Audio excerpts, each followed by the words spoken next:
The recent release and flop of Highguard made me realize that the games as a service, or live service business model, has left behind more pathetic failures than cousins trying to make a baby with only one chromosome. The concept of a live service video game is generally not well received by the wider gaming audience. A few titles became massive hits like Fortnite and Apex Legends, which spurred tons of other publishers to get in on the gangbang in hopes of winning the lottery in a sea of similar titles. But that sea is now as dry as grandma's dusty old heavy-set vagina, and it produces nearly as many embarrassments. There is now a well-populated graveyard of live service contenders that didn't make it, and in most cases these games weren't even close to success. So I've decided to make a dead live service game tier list. I'll be ranking games on how funny their failure was, how infamous their crash, and how bad the circumstances around their failure really was. The tiers are as follows. Disaster means games that flopped in spectacular fashion, costing publishers millions of dollars and newsworthy in their downfall. High profile are the big flops. They didn't change the course of the industry or anything, but big budget games that didn't survive.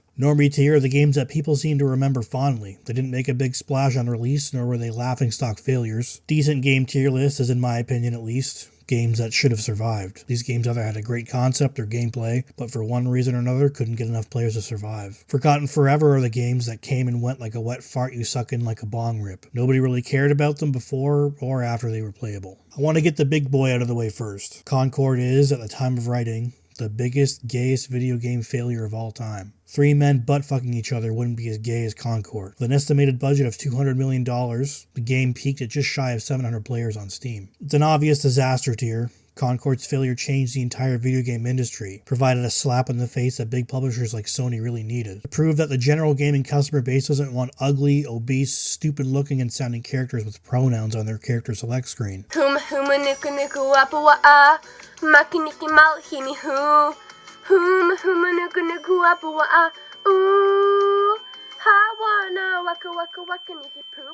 Concord is the biggest failure on this list and it deserves it. Battleborn may have been able to carve out its own little niche in the multiplayer market, had Overwatch 1 not released in the same month, walking right up to Battleborn and plopping its massive nutsack right on his forehead. By July of 2016, 2 months after launch, the player base declined to less than 1,000 players on Steam. Gearbox experimented with different pricing schemes to attract more players, but Overwatch is just such a behemoth it didn't really stand a chance, and the game's server shut down in January of 2021. The best thing to come out of this mess is Gearbox CEO Randy Pitchford trying to encourage people to make adult content of Battleborn characters, since Overwatch was getting mountains of it and maybe that would save the game. Battleborn just manages a high profile because of the hentai thing. Lawbreakers was the first game and illegitimate love child of Boss Key Productions, founded by Cliff Bleszinski. Like many other projects that tried to get in on the hero shooter gold rush, Overwatch was too massive to beat. The game's quality overall was pretty good. It got positive reviews and had some unique zero-gravity mechanics. Unfortunately, it failed to find a big enough audience across PC and PS4. In April of 2018, Boss Key announced the game was not making enough money to sustain itself. The server shut down in September that same year,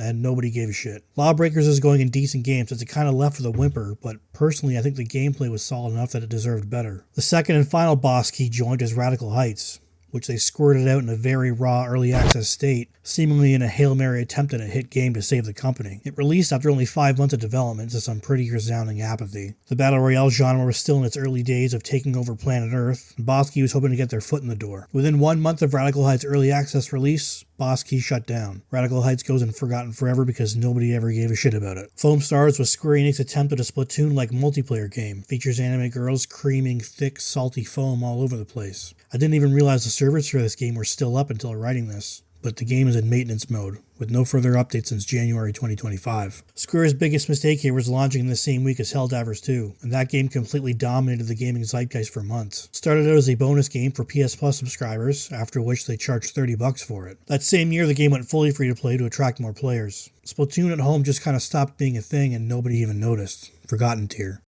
Suicide Squad is a perfect example of a company knowing exactly who their target audience is, and then doing everything possible to smugly piss them off, leading to nobody caring about their product. The game peaked at 13,000 players on Steam, incredibly low considering the budget and the pedigree of developer Rocksteady. Suicide Squad was met almost entirely by mockery every time new aspects of the game were shown. It didn't help that they tried to pass off Gay Joker and Butch Mr. Freeze as content players should be paying for. This game is also Kevin Conroy's last voice role as Batman, which is a shame. December of 2024 marked the end of the Suicide Squad content updates, and now the game just sits in limbo as a testament on how not to read a room. It goes in disaster for just how much of a PR PR shitshow this game's entire lifespan was. Evolve was a pretty cool concept at the time of its release. An asymmetrical multiplayer game was innovative at the time. However, it lacked the satisfying progression systems a multiplayer game needs to keep players hooked. Evolve eventually transitioned into a free-to-play model called Evolve Stage 2, but it wasn't enough to keep the game in development. 2K shut the servers down in September of 2018, ending official online play. I would say Evolve probably got the better end of the deal when it comes to getting shut down.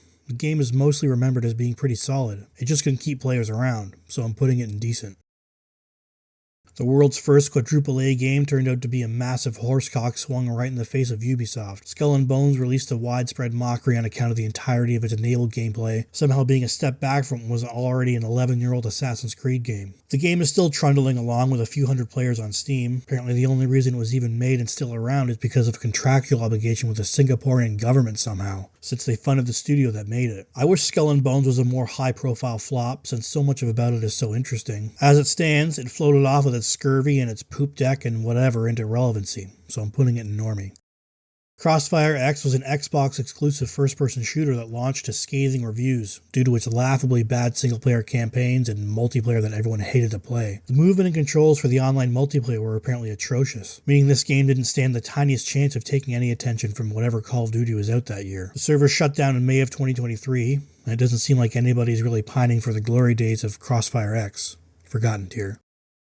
Surprisingly, Ubisoft hasn't appeared more than once on this list until now. Hyperscape was their attempt to cash in on the Battle Royale genre, but their twist was adding Twitch integration, so you could watch your favorite streamer play a doomed game while they accidentally opened their CP folder. It went through a typical live service arc. It was big for a couple days, then the player count dropped drastically and never came back up. In October of 2020, Ubisoft admitted that the game had failed to meet expectations and that they would attempt to overhaul the entire thing, which never happened. The game was shut down in April of 2022. I barely remember this game was even a thing, but I do see people here and there lament its shutdown, so I'm putting it in normie. Crucible is yet another hero shooter contender in the Suicide Booth line, and Amazon's first big release since opening their gaming division. It launched in May 2020, only for the developers to revert it back to a closed beta state in June of the same year. A few months later in October, Relentless Studios announced development will be stopping completely. It didn't set the world on fire when it launched, and the developers cited an inability to see a sustained future as the reason for cancellation. Everybody got a refund, and a bunch of people from the studio switched over to working on New World, a game that had a whole bunch of its own problems, putting Crucible into forgotten forever.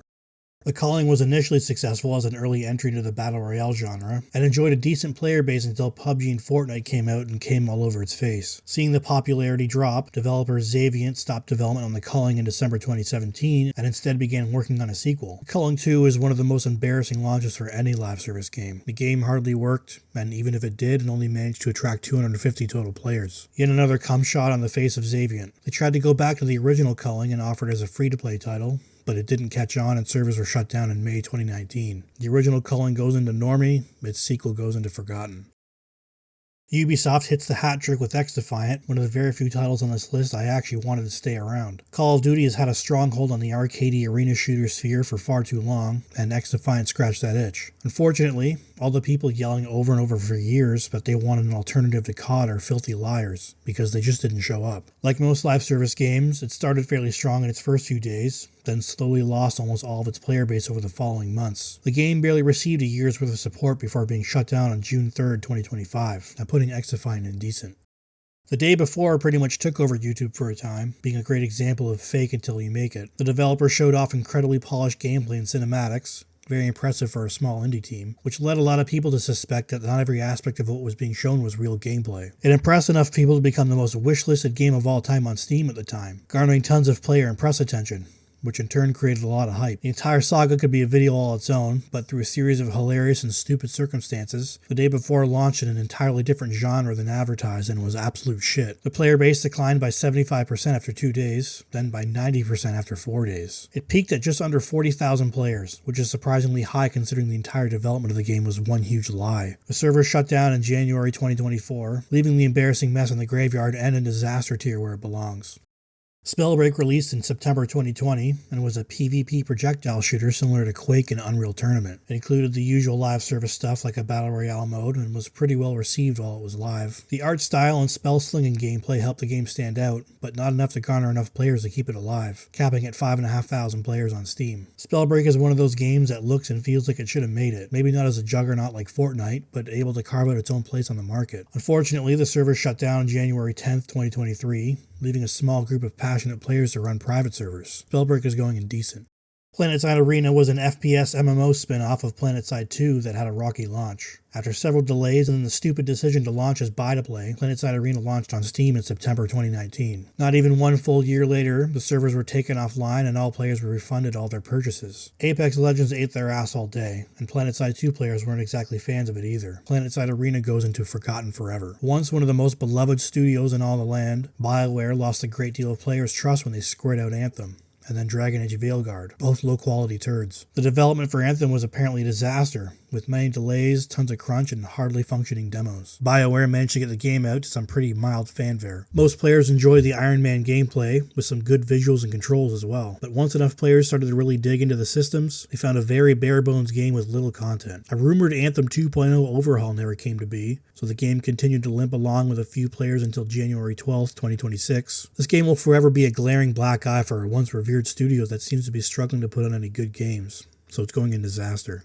Babylon's Fall had a lot going for it at a glance. Legendary action developers Platinum Games were on it, as well as a big publisher Square Enix providing resources. Fortunately, this didn't translate to a good game, thus Babylon's Fall was panned by critics and players, some calling it the worst game of 2022. It peaked at nearly 1,200 players on Steam in May 2022, which fell to only one player about 2 months later. Babylon's Fall came and went like Grandpa's wet fart, but it was pretty embarrassing for both Platinum and Square Enix, so it's going in high profile.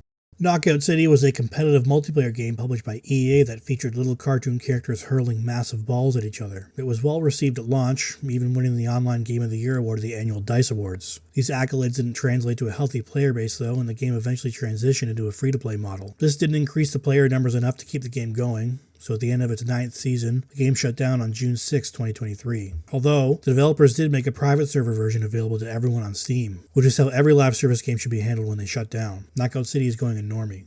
Yet another Square Enix game where they were on their rampage of making generic, appeal to a wide audience games. Marvel's Avengers launched September 4th, 2020, and didn't really make a huge impact. The single-player portion was filled with cringe-inducing millennial writing that plagued games at the time, and the main player retention mode, the multiplayer, was pretty shallow and amounted to a weekly checklist of boring tasks. The game had strong initial sales, but failed to turn a profit. The gaming marketplace was filled with nebulous loot games at the time Avengers came out. People weren't looking for another number-go-up game. Crystal Dynamics did continue to release new characters and content for a few years, but in September 2023, the game was removed from digital storefronts. The fact they couldn't print money with a popular license like Avengers is pretty sad, so it's another high-profile flop for Square Enix. Multiversus could have been Nintendo's biggest rival when it comes to platform fighting games, but its initial success didn't turn into long-term support from players. It had a very Smash Bros.-like concept, mixing all different kinds of WB characters into one game. Multiversus became infamous for its aggressive monetization, which also included time-based purchases, which is gross, and this turned a lot of people away. The game ran until May 30th, 2025, when it was delisted from stores and the servers were shut down. Multiversus did have some passionate players for a time, and if it hadn't been so crazy with its monetization, it could have stood a better chance, so I'm putting it in normie. Rumbleverse was a free-to-play battle royale that focuses on melee combat, and it was recognized among others in the gaming industry for its quality. Rumbleverse only lasted 6 months after its launch, when the servers were taken offline in February 2023. From what I've read, the game was actually really fun, but it just didn't catch on. People that enjoyed it during its short lifespan seem to remember it fondly, but it turned out to be another commercial failure, chasing the battle royale success, so I'm putting it in normie. That's my tier list of the biggest, most pathetic live service failures in the universe. There's no way I got them all, so if there's any that stick out in your mind that I missed, let me know in the comments. If you enjoyed the video, I'd greatly appreciate a like and subscribe. If you want to watch a video about how Highguard doesn't need to exist, click the video on screen, and I hope to see you all in the next one.